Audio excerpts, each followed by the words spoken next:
नमस्कार मंडळी, कशा आहे सर्व? तर सर्व मजेत असतील. तर आता आम्ही निघालेलो आहोत गौरी मातेला आणायला आणि सर्व मंडळी इथे येऊन उभी आहेत. तर मित्रांनो, तुम्ही कंटिन्यू राहा.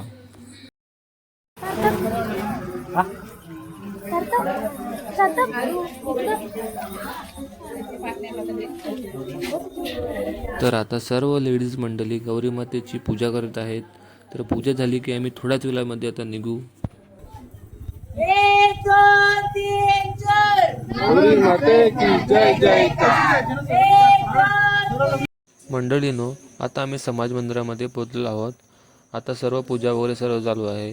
पूजा वगैरे सर्व झाल्यानंतर आम्ही थोड्याच वेळामध्ये देवीला आम्ही उचलू. ओलांडून घरामंदी आली लंकेची पार्वती मखरात सजली.